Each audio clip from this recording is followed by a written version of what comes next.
Hi guys, today we are going to dissect the foxglove, which as you can see, this is not an F, it's an X. I couldn't find any flowers that started with an X, so did the next best thing, which was to pick one of my favorite flowers that had the letter X in it.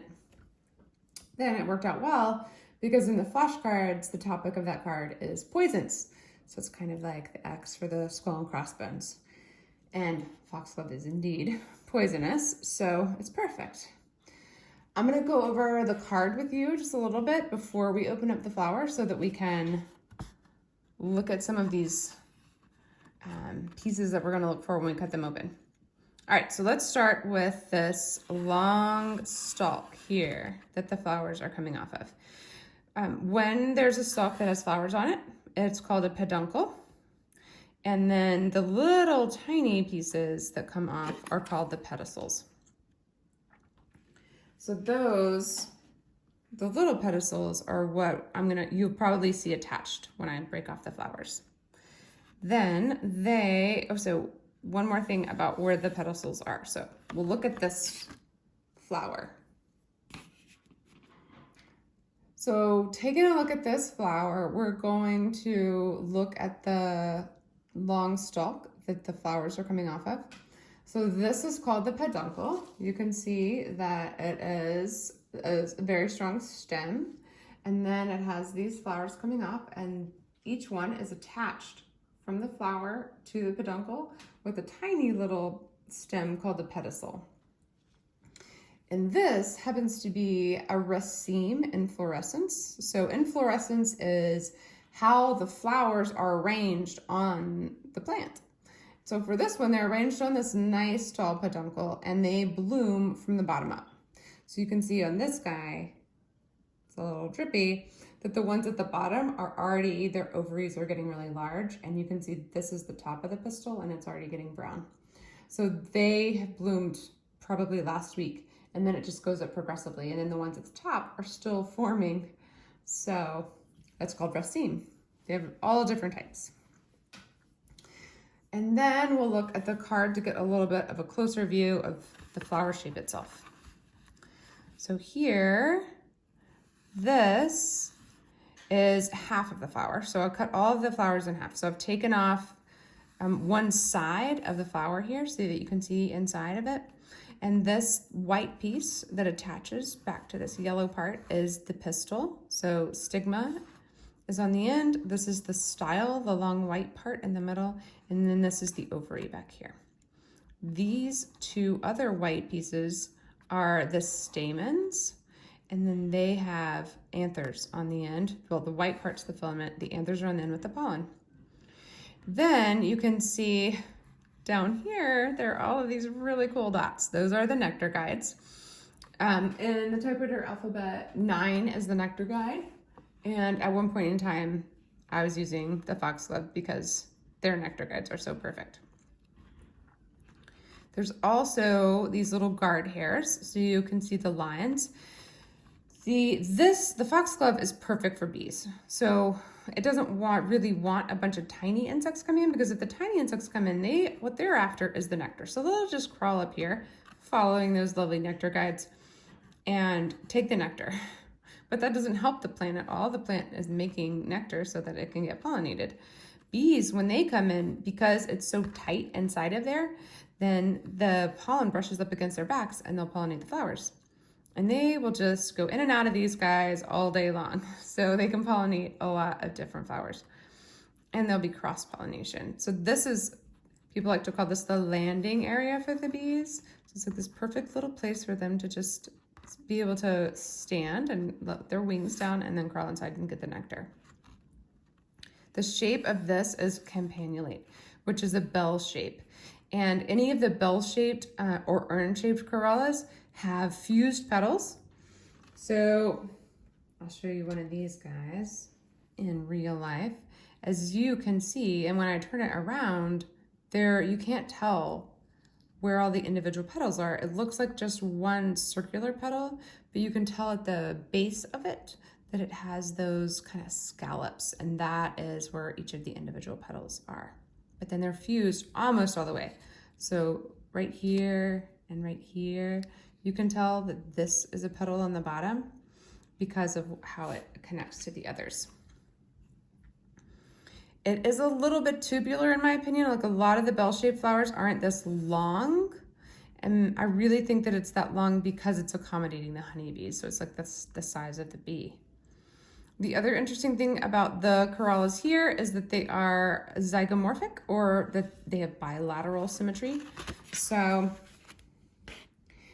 obviously when you look down in here, you can tell that the guard hairs and the nectar guys are only on the bottom.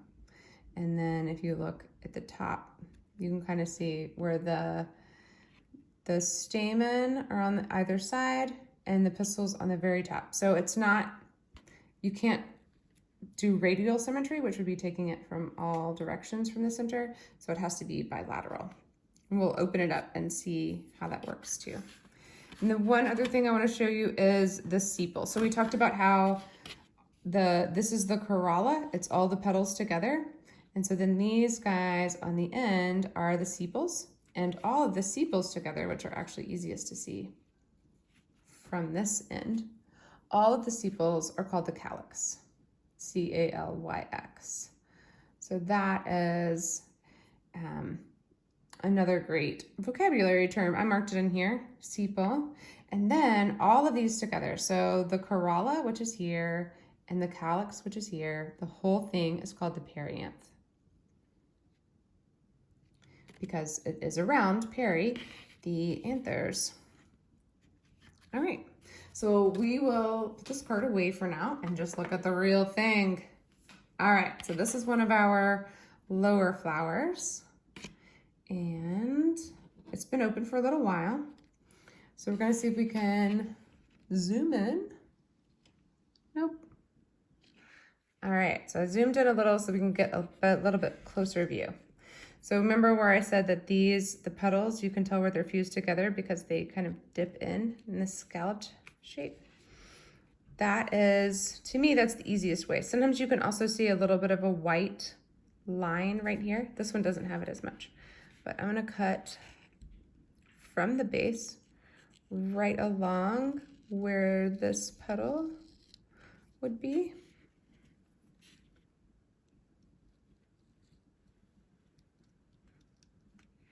And it's gonna curl up, which is what we want it to do. It makes it a little tricky for cutting. All right.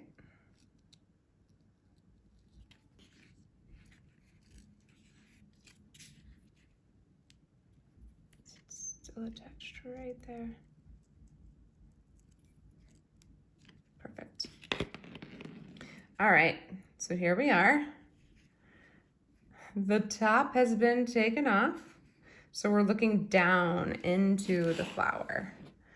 So there's that pistil right in the center. It's actually a little bit over to the side. I think it got attached into, yeah, so there we go. There it is. So very white, and then here where the ovary is, it gets green.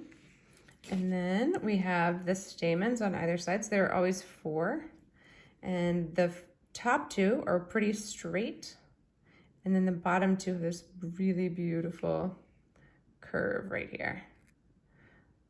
And then the anthers on these guys are pretty crazy. They're very large, and they very clearly have 2 halves.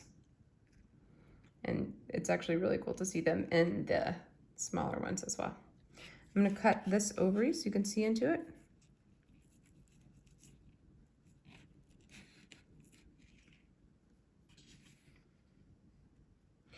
The ovules in Foxglove are so incredibly tiny. I mean, the seeds are minuscule. But you should be careful if you are cutting this open because it all is poisonous. Every part of the Foxglove is poisonous, so do be careful. All right, we will get one that's a little younger, and we'll open it up a different way. So for this one, the little lip of this guy is very curved over. But you can see there's that opening, and the opening in these is a lot tighter. And we're just gonna cut this one right in half. So it's hard for me to get both my hands in here and let you see. Oh, maybe this will work. All right, so first I'm gonna cut it to the back. And then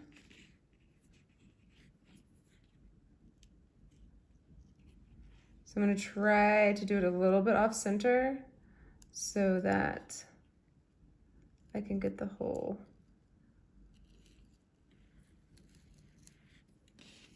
pistil on one side. Yeah, there we go. So I didn't do a very good job of making it right in the middle because I was trying to get all of this together, but look at those anthers. They're like bright, they're almost the same, like bright green as the ovary. You can see how close they are. Like the filament, the white part of the anther is still really short. So I'll put that one right there. And then we'll do a smaller one. So these, I love them when they're like this because they have like a little opening. You can push it open and make them talk. Hello, please don't dissect me. Just kidding, it loves getting dissected. All right, so for this one, I'm actually gonna cut it into 4 pieces. So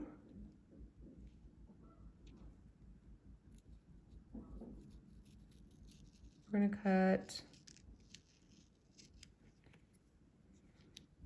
the top.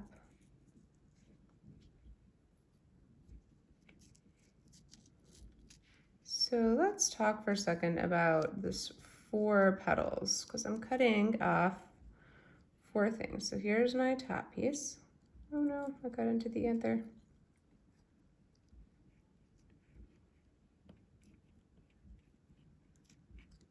All right. So unfortunately, I cut the poor anther. Oh, there it is.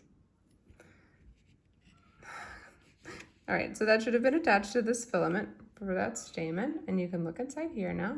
So in this younger one, you can see that these nectar guides are not very developed yet. They get much more developed as it gets older, and then obviously it's still very curved, so it's almost like a little boat right here when we take this off. And that petal down here at the bottom is what we're gonna leave. We're gonna cut off this side, and we're gonna cut off the other side.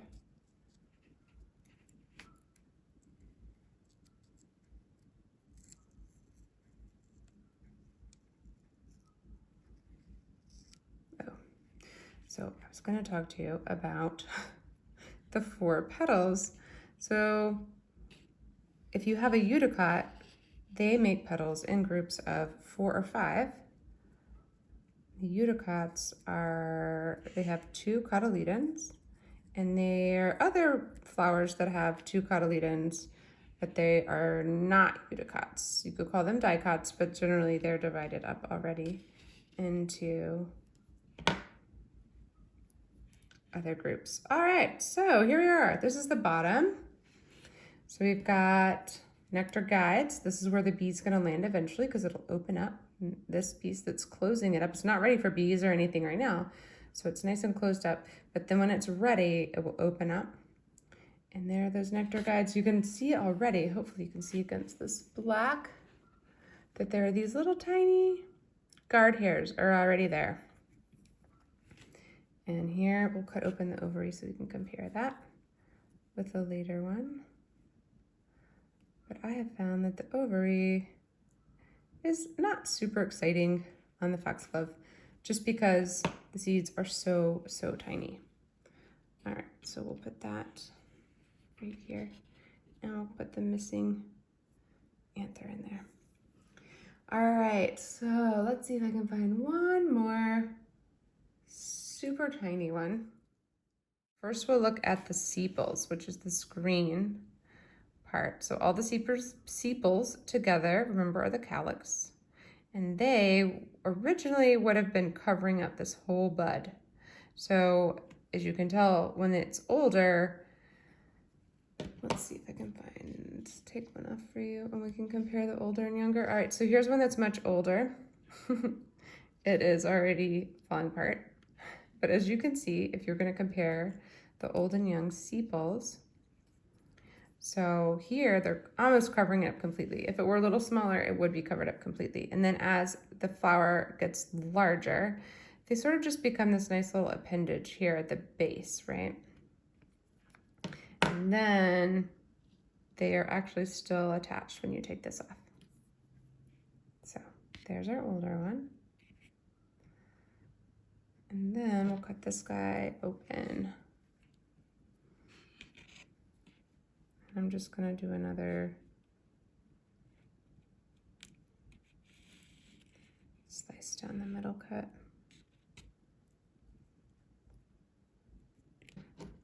All right, so let's take a look. I know that my fingers are huge in this, sorry. It's just so tiny.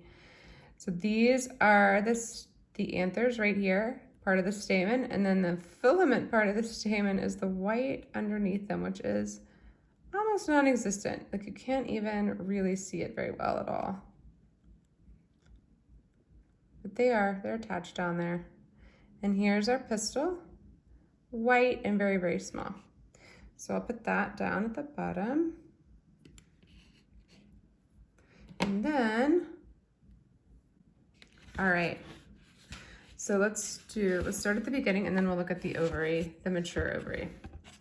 So here we are with our tiny, tiny flower, giant anthers relative to the filament, which you can barely see, which is white.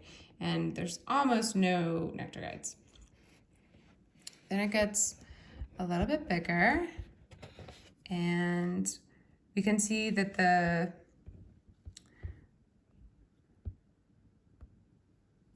we go. All right. So then as it gets a little bit bigger, we can see the anthers are still yellow and the guard hairs are there and the nectar guides are starting to develop. So this is the bottom petal that has the guard hairs and the nectar guides. And then these are the two side petals. And this is the top petal right here. So remember that one, the anther fell off. But only the bottom petal has the nectar guides and the guard hairs. Then as they get older, it's even more clear. So we cut this one, we just cut part of it off the side. And you can see that beautiful curved stamen down there at the base. It'd be easier if I move it like this, I think. So there's that one. And then we get to the big one. So this one's fully developed. It has very distinct nectar guides in there, and the pistil is fully developed and has this sticky stigma at the end, ready to get all the pollen from anthers. Probably gonna get pollen from some anthers where the bees were in a different flower. This was the top piece that I took off. All right, so let's open up. This is our final step in the process. We will try to find the most developed ovary we can and see what it looks like. Now, the ones that I've cut open before have been a little bit boring, so don't get your hopes up. All right, so as you can see on this ovary, the calyx, all these sepals, are still attached. Everything's very green, but the top of the pistil is now really brown. All right, so here is our developed ovary. All of these sepals combined, it's the calyx, all of them together, are still hanging in there. They still look great. The flower's gone, the petals are gone, the corolla, all of them. And then the ovary is very large, a little bumpy looking. So let's see what's inside. The tip of the pistil is just totally dead.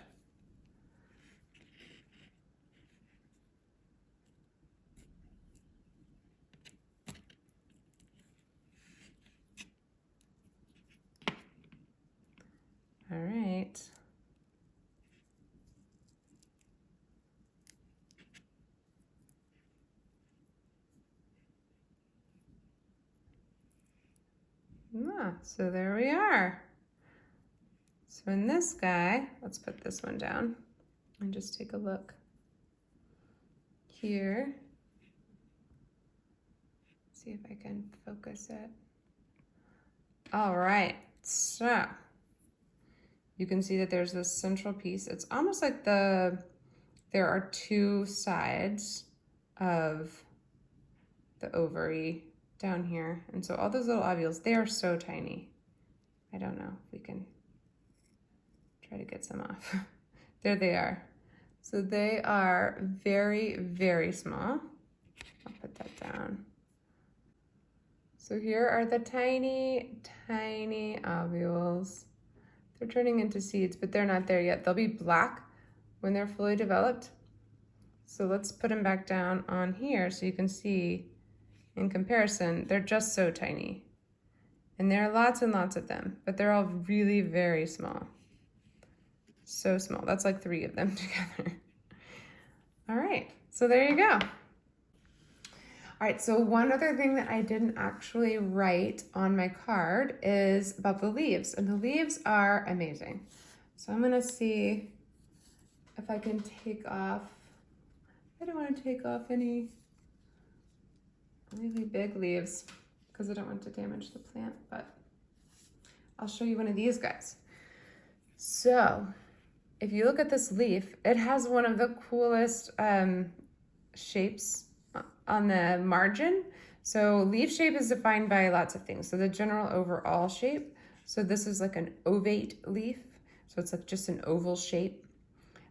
If you were looking like in a silhouette, it would be an oval. So that is one of the ways that we define it. So oval shape. Then the margin is how it feels if you go along the edge. So what is that very edge part? That's called the margin. And this one has little scallops. So it's like boop, boop, boop, boop. You see all these little, where it's coming in, it's like little half circles. So that's crenulate, which is super cool. There aren't very many flowers that do that, but this is one of them. And then the venation is the vein shape. And so it has this long central piece, and then it has little veins coming out on either side all the way down, and that is called pinnate venation. So just want to let you know, like those 3 shapes on the leaves. If you want to do leaf rubbings, I suggest you turn them over. You see how it's so much easier to see the leaves there? I mean, the veins, you can see that nice strong central vein. And then if you lay your paper that direction, then it makes it a little bit easier to get all the detail in there.